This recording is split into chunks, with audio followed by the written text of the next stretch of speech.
என் இனிய தமிழ் நண்பர்களுக்கு குறிசெய்ரா சுந்தரின் அன்பான வணக்கங்கள். ஆ, போன எபிசோடில் இந்தியா ஃபேஸ் பண்ணுற 6 பிரச்சனைகள் அப்படின்னு பேசியிருந்தோம். அதில் ஒரு பிரச்சனையாக இந்த கரன்சி டிப்ரிசியேஷன். ஸோ அதை பற்றி பேசியிருந்தோம். இப்போது அந்த கரன்சி டிப்ரிசியேஷன் பற்றி இன்னும் கொஞ்சம் கூடுதலாக பேச போகிறோம் இந்த எபிசோடில். இந்த கரன்சி டிப்ரிசியேஷனுக்கும் பங்குச்சந்தைக்கும் என்ன சம்மந்தம் அப்படின்னா, முதல்ல ஒன்று சொல்லிடுறேன் பாருங்கள். நீங்கள் ஒரு பங்கு வாங்குறீங்க, அது ஒரு 10% இறங்குதுன்னா உங்களுக்கு ஒரு 10% மட்டும்தான் நஷ்டம். பட் இதே வெளிநாட்டு முதலீட்டாளர்கள் இங்கே பணத்தை அமெரிக்கன் டாலரை இங்கே கொண்டு வராங்க, அவங்க பங்குகள் வாங்குறாங்க, அது ஒரு 10% இறங்கிடுது.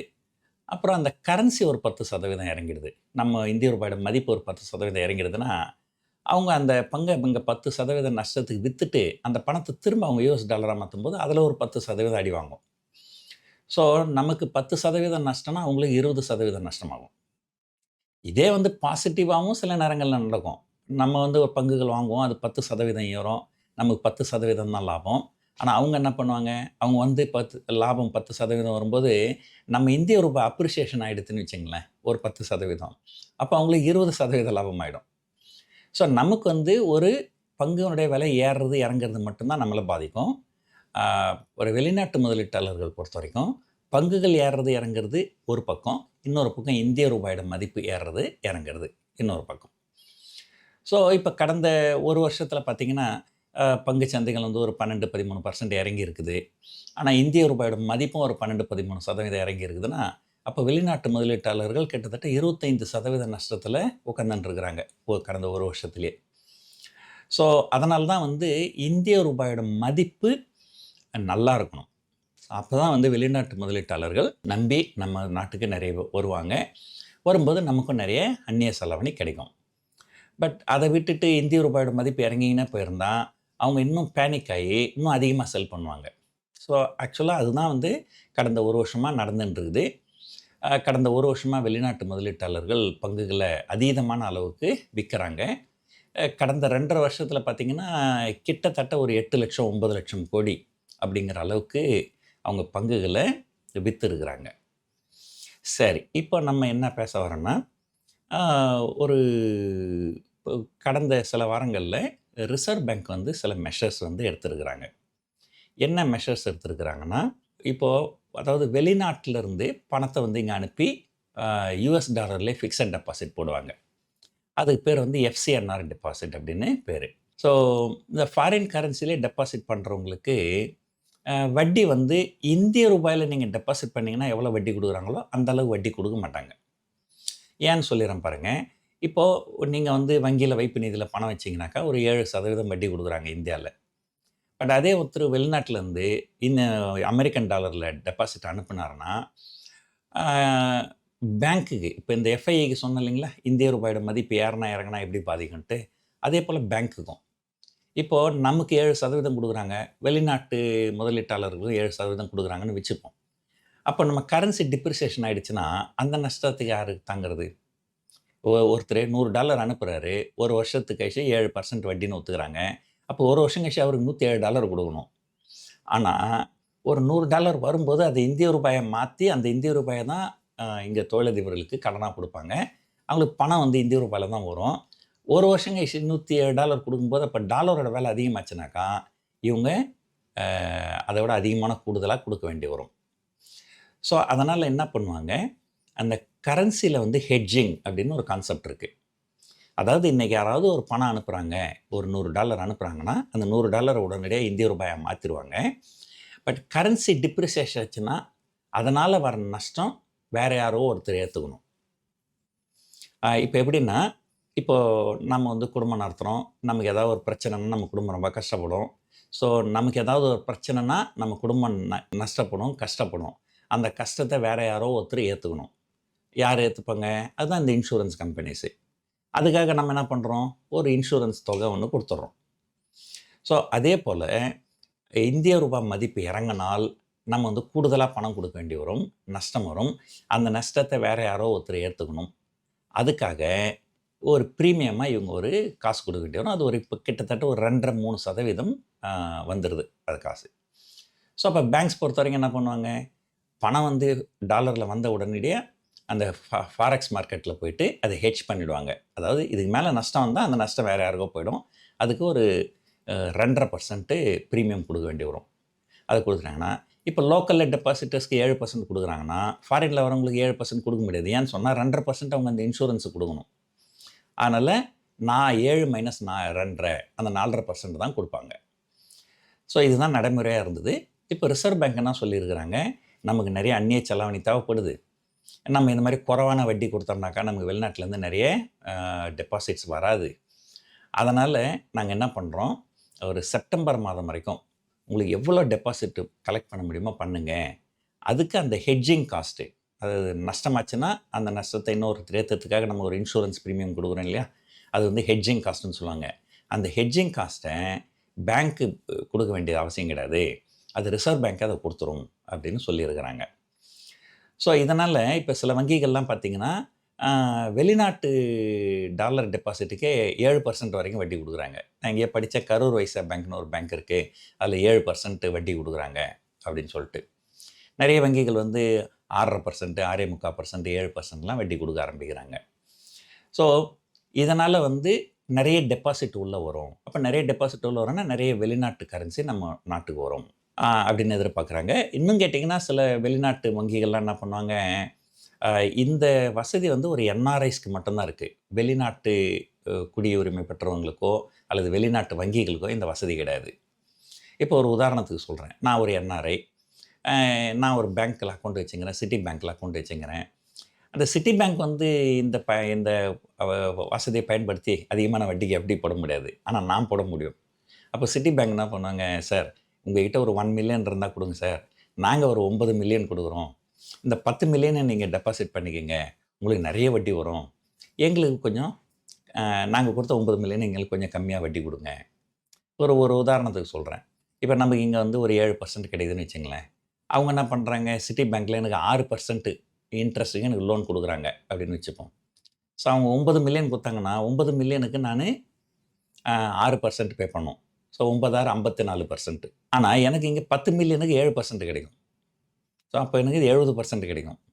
ஸோ அப்போ பார்த்தீங்கன்னா எனக்கு 70% வட்டி கிடைக்கும், 54% நான் உங்களுக்கு கொடுத்துருவேன். ஸோ அப்போ பார்த்தீங்கன்னா அந்த டிஃப்ரென்ஸு அப்போ எவ்வளோ வரும் பாருங்கள், அது வந்து ஒரு நிறைய காசு வரும். ஸோ எதுக்காக இதை சொல்ல வரேன்னா, இது மாதிரி வந்து நடந்தது இதுக்கு முன்னாடி எப்போது நடந்ததா, அப்போ பங்குச்சந்தைகள் எப்படி ரியாக்ட் ஆச்சு அப்படின்றத பார்த்தோம்னா, இப்போது இதை நடக்குது, பங்குச்சந்தைகள் எப்படி ரியாக்ட் ஆகும் அப்படிங்கிறத நம்மளால் பார்க்க முடியும். ஸோ நான் உங்களுக்கு சில சார்ட் வந்து காமிச்சிடறேன் உங்களுக்கு. ஸோ இது வந்து இந்திய ரூபாய் நேற்று வந்து ₹94.32 க்ளோஸ் ஆகிருக்குது. இது பாருங்கள், இது வந்து இப்போது இது நான் வந்து மந்த்லி சார்ட் போட்டிருக்கிறேன். ஸோ இந்த மந்த்லி சார்ட்டில் பார்த்தீங்கன்னா ஜூலை 25 ஒரு வருஷத்துக்கு முன்னாடி பார்த்தீங்கன்னா ₹85 இருந்தது, அது கிட்டத்தட்ட ₹97 வரைக்கும் போயிருக்குது. இது வந்து ஒரு மிகப்பெரிய டிப்ரிசியேஷன். இப்போது ரிசர்வ் பேங்க்கு அந்த நடவடிக்கைகள்லாம் எடுத்ததுனால இந்த ₹97 இப்போ கிட்டத்தட்ட ₹94.30 அளவுக்கு அப்ரிஷியேட் ஆகிருக்கு. ஸோ இப்போ பாருங்கள், இது 2013 இதே போல் ஒரு தடவை நடந்தது. அப்போ 2013 சார்ட் நம்ம பார்த்தோம்னா இங்கே பாருங்கள், ஒரு கிட்டத்தட்ட ஒரு டாலர் வந்து ₹53 அந்த ரேஞ்சிலேருந்து கிட்டத்தட்ட ₹70, ₹53 ₹70. அது வந்து பயங்கரமாக டிப்ரிஷியேட் ஆகிருக்கு. மோர் தென் 20% டிப்ரிஷியேட் ஆகிருக்கு. டிப்ரிஷியேட் ஆன உடனே இந்த மாத கடைசியில் தான் ரிசர்வ் பேங்க்கு இப்போ என்ன பண்ணாங்களோ அந்த மாதிரியான சில விஷயங்கள்லாம் பண்ணாங்க. அப்போ எக்ஸாக்டாக என்ன பண்ணாங்க அப்படின்றது எனக்கு ஞாபகம் இல்லை, ஆனால் ஏதோ பண்ணாங்க. அது மூலமாக வந்து நிறைய பணம் வந்து உள்ளே வந்தது. இப்போது இந்த கரன்சி இந்த அளவுக்கு டிப்ரிஷியேட் ஆகவே என்ன பண்ணாங்க, அந்த பீரியடில் வந்து காங்கிரஸ் கவர்மெண்ட்டு, மன்மோகன் சிங் பிரைம் மினிஸ்டரு அப்போ என்ன பண்ணிட்டாங்க, நிதி அமைச்சரை ராஜினாமா பண்ண சொல்லிட்டாங்க. ஸோ இப்போ டைட்டில் வந்தாச்சா, நிதி அமைச்சர் ராஜினாமா. நிதி அமைச்சர் ராஜினாமானா நீங்கள் நிர்மலா சீதாராமன் ராஜினாமான்னு நினச்சிக்காதீங்க. பி. சிதம்பரம் 2013 ராஜினாமா பண்ணார். ஃபைனான்ஸ் மினிஸ்டர்லேருந்து. அவர் ராஜினாமா பண்ண சொன்னாங்க. அதுக்கப்புறம் அவரை பாதுகாப்புத்துறைக்கு அமைச்சராக்கிட்டாங்க. அதுக்கப்புறம் பிரணாப் முகர்ஜியை உள்ளே கொண்டு வந்தாங்க ஃபைனான்ஸ் மினிஸ்டராக. அதுக்கப்புறம் இந்த ஆர்பிஐ நடவடிக்கைகள்லாம் எடுத்து கரன்சி நல்லா அப்ரிஷியேட் ஆச்சு. கிட்டத்தட்ட ரூ. 70 போன கரன்சி அதுக்கப்புறம் அடுத்த 2, 4, 6, 8 ஒரு 9 மாதத்தில் பார்த்தீங்கன்னா கிட்டத்தட்ட ரூ. 58. அதாவது கிட்டத்தட்ட 70லேருந்து 58 அப்படின்னு பார்த்தீங்கன்னா கிட்டத்தட்ட அது ஒரு 15-20% கரன்சி அப்ரிஷியேட் ஆகிருக்கு. இன்னொன்று பார்த்தீங்கன்னா அந்த ரூ. 70 ஹை போனது வந்து கிட்டத்தட்ட ஒரு 5 வருஷத்துக்கு அந்த ஹையை தாண்டல். அதோட 2018க்கு மேலே தான் தாண்டி இருக்கு. ஸோ ஒரு ஹை வந்தது, ஆர்பிஐயில் நடவடிக்கை எடுத்தாங்க, அதுக்கப்புறம் 15-20% அப்ரிஷியேட் ஆச்சு. அந்த பழைய ஹையை எப்போ தாண்டிச்சுன்னா 5 வருஷம் கழிச்சு தான் தாண்டிச்சு.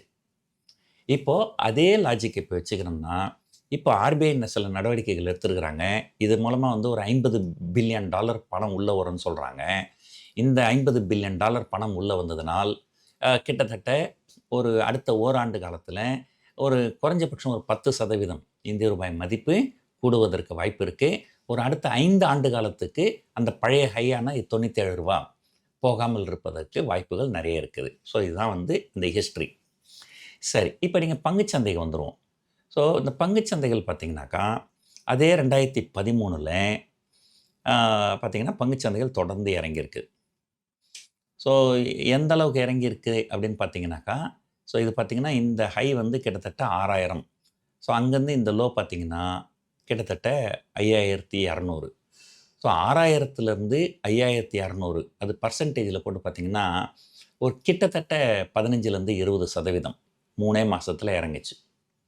அதுக்கப்புறம் அந்த ஆர்பிஐ நடவடிக்கை எடுத்ததால் என்னாச்சு, அடுத்த மாதத்துலேருந்து பங்குச்சந்தைகள் நல்லா அபரிதமாக மேலே போச்சு.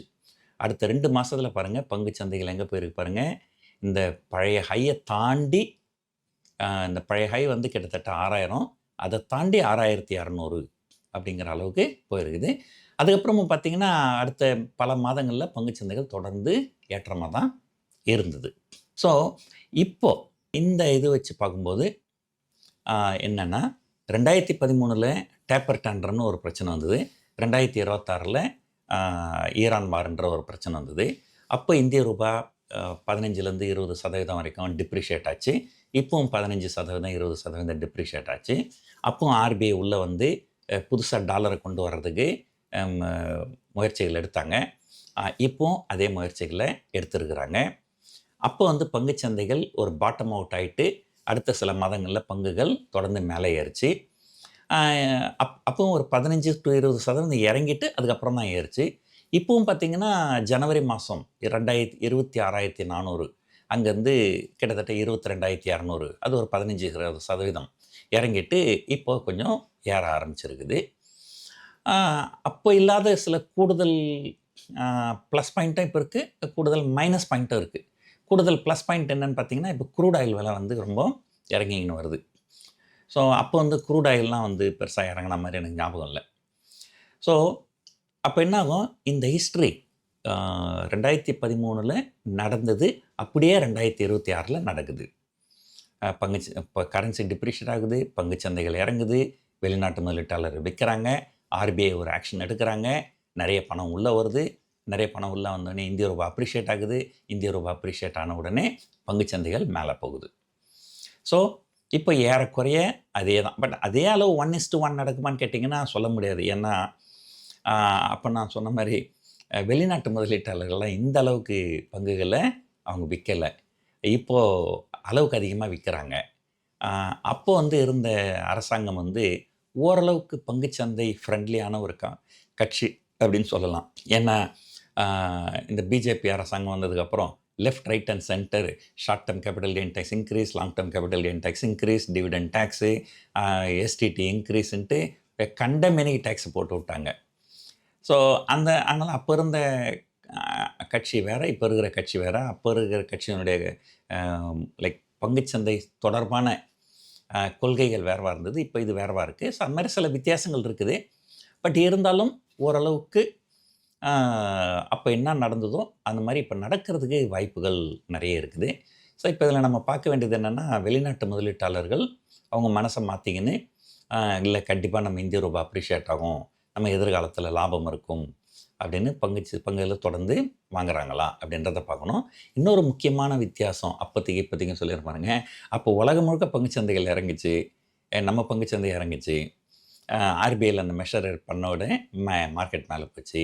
ஆனால் இந்த தடவை உலகம் முழுக்க பங்குச்சந்தைகள் ஏறுது, நம்ம மட்டும் தனியாக இறங்குறோம்.